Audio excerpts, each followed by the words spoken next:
লা তাফরাহ বিদুনিয়াইকা, মানুষ দুনিয়ার উন্নতি বা চাকচিক্য বা দুনিয়া আধুনিক হইতেছে, ডিজিটালত্ব বা আধুনিক বা উন্নত বা আপডেট তোমাদেরকে যেন মাতাল না করে। ফাইন্নাকা গায়রা মুখাল্লাদ, এটা দিলে বসাও যে তুমি কিন্তু চিরঞ্জীব না। আবার আল্লাহ যুবকদেরকেও পৃথক করছেন, ইয়া শাবাব, ও যুবক, লা ইয়াক্তাররুকা শাবাবুকা, যৌবন যেন তোমাকে মাতাল না করে, বিমুখ না করে।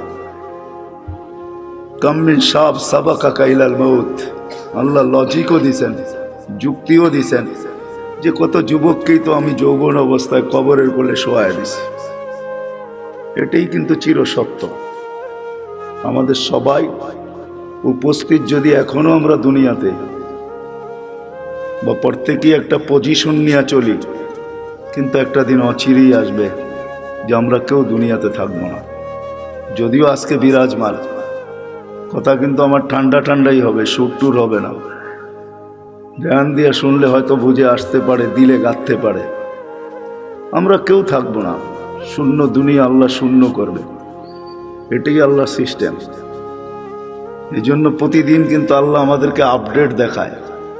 এর আগেও মানুষ মারা যেত প্রতিদিন, এখনো 3 থেকে 4 লক্ষ মানুষ ডেলি মারা যায় বিভিন্ন কারণে, কিন্তু কোনোদিন আপডেট আমাদের সামনে আসতো না। হয়তো নেটে সার্চ করলে পাওয়া যেত, কিন্তু করোনা কিন্তু ডেলি আমাদেরকে আপডেট দেখাইতেছে, ঠিক না? কত হাজার দুনিয়ার থেকে উঠে যেতেছে। আলহামদুলিল্লাহ আমাদের দেশে নাই, না আসুক এটাই আমরা চাই। আমাদের দেশ করোনা মুক্ত হোক, এটাই আমাদের সদা সর্বদা দোয়া। কোনো বিপর্যয় না ঘটুক, এটাই আমরা চাই। কিন্তু সারা দুনিয়ার আপডেট কিন্তু আমাদের সামনে আসে। আল্লাহ কিন্তু বুঝাইতে চাইতেছে, ডেলি কিন্তু আমি